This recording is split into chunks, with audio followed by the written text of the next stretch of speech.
साथियों, जैसा कि अभी आप देख रहे हैं भारतवर्ष में जो है बहुत सारे राज्यों में एसआईआर का कार्यक्रम चल रहा है, वर्तमान है। और हम बात करें उत्तर प्रदेश की, तो उत्तर प्रदेश में भी ये कार्य चल रहा है। यहाँ पे प्रत्येक मतदाता के लिए ये प्रोफार्म आपको मिलेगा। जो भी मतदाता हैं, वर्ष 2025 की जो मतदाता सूची है विधानसभा वाली, उसमें जो है जितने भी मतदाता हैं सभी के लिए ये प्रपत्र भरना है। इसका नाम है गणना प्रपत्र। अच्छा, ये प्रपत्र जो भरना कैसे है, इसमें आप देख रहे हैं 3 कॉलम दिए गए हैं। एक ये है, 2 ये है, तीसरा ये है। तो कौन से मतदाता के लिए कौन कौन से कॉलम फिलअप करना है वो हम इस वीडियो में आपको बताएंगे। जैसा कि एक मतदाता का एक गणना प्रपत्र मिलेगा, जो आपके बीएलओ आपके क्षेत्र में, आपके ग्राम सभा में, आपके नगर क्षेत्र में होंगे, वो आपको प्राप्त कराएंगे, रिसीव कराएंगे। तो इसमें जो है कुछ जानकारी आपको ऑलरेडी पहले से भरी हुई मिलेगी। जैसे कि यहाँ निर्वाचक का नाम है, उसकी एपिक संख्या है, और कहाँ आपका मतदान केंद्र है उसका ब्यौरा यहाँ लिखा हुआ होगा। और सेकंड कॉलम में आप देखेंगे आपका जो नाम है वो वोटर लिस्ट में कौन सी क्रमांक पे है वो लिखा होगा, प्लस जहाँ आपका मतदान केंद्र है उसका ब्यौरा होगा, और कहाँ के आप निवासी हैं उसका यहाँ पर ब्यौरा ऑलरेडी तैयार होगा। अच्छा, अब इसमें जो 3 कॉलम हैं, पहला कॉलम ये है, दूसरा ये है, तीसरा ये है। पहला जो कॉलम है वो फिलहाल अभी जो मतदाता मौजूद हैं वर्ष 2025 की सूची में, वो सबके लिए ये फिलअप करना है। यहाँ पे ये कॉलम, इसमें क्या क्या भरना है। नंबर 1 देखेंगे आप, जन्म तिथि है।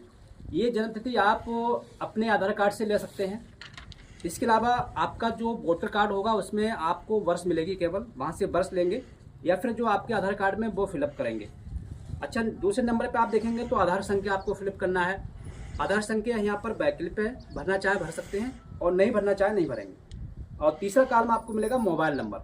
जो मौजूदा मोबाइल नंबर है आपके पास एक्टिव है वो यहाँ पर आपको फिलअप करना है। इसके बाद पिता का नाम, अभिभावक का नाम यहाँ पे, फिर आता है पिता और अभिभावक की आईपीआईसी संख्या, ठीक है, यहाँ उपलब्ध है तो भर दें, वैकल्पिक है।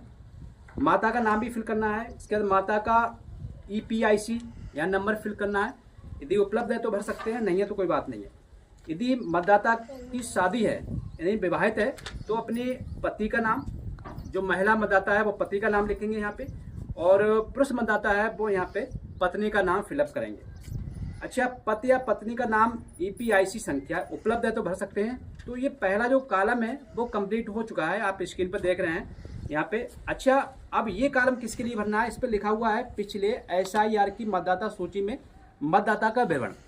अब ऐसा मतदाता जो वर्ष 2003 की सूची में भी नाम है उसका, और वर्ष 2025 की भी सूची में नाम है, ठीक है। तो उसके लिए क्या करना है, जिस मतदाता का नाम वर्ष 2003 की सूची में नाम है तो उसके लिए ये कॉलम फिलअप करना है। यहाँ जो है वर्ष 2003 की जो सूची है वो आपके जो बीएलओ हैं उनके पास मिलेगी, या फिर आप इलेक्शन कमीशन के वेबसाइट पे जाके एक लिंक मिल जाएगा, वहाँ से भी आप डाउनलोड कर सकते हैं अपने विधानसभा की, अपने गाँव की जो है सूची वर्ष 2003 की।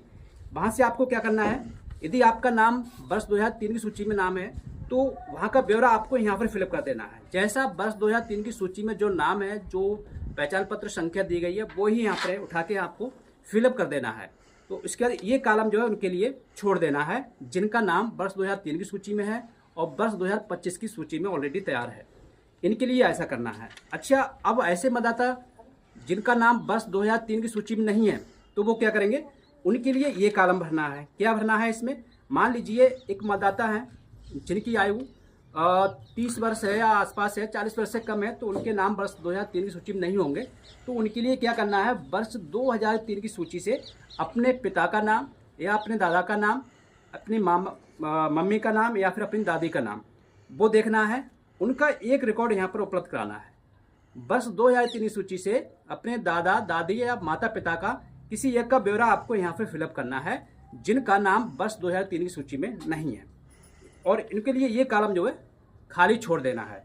ये जो है भर के जमा करेंगे। अब बात आती है ऐसी महिलाएं जो शादी होकर दूसरे गांव में पहुंची हैं, उनका यहाँ पे कैसे फिलअप होगा।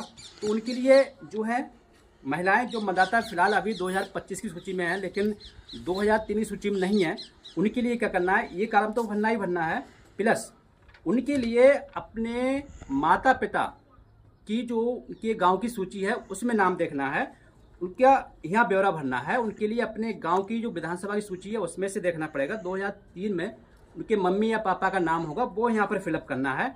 तो ये जमा करना है जिससे कि आपकी जो SIR है वो हो सके। अब मान लीजिए कोई व्यक्ति ऐसा है जिसका कोई संबंधी का नाम 2003 में नहीं है और फिलहाल 2025 में है, तो वो क्या करेगा? उसके लिए केवल एक कॉलम ये भर के जमा कर देना है जिसका नाम 2003 की सूची में नहीं है, प्लस जो है अभी जो है फिलहाल 2025 में है, तो उनके लिए केवल ये भर देना है और जमा कर देना है। तो ऐसे मतदाताओं के लिए बाद में एक इलेक्शन कमीशन के द्वारा नोटिस जारी होगा। उनके लिए 12 जो है ID प्रारूप यहाँ पर दिए गए हैं, आप देखेंगे स्क्रीन पे दिखाई पड़ते होंगे। इनमें से किसी एक को लगाकर जमा करना है। तो इस तरह से ये SIR का जो फॉर्म है, गणना प्रपत्र है, ये आपके लिए भरना है और प्रत्येक मतदाता के पास BLO लेकर जाएंगे, आपको रिसीव कराएंगे और सावधानी पूर्वक आपको ये भरकर जमा कर देना है।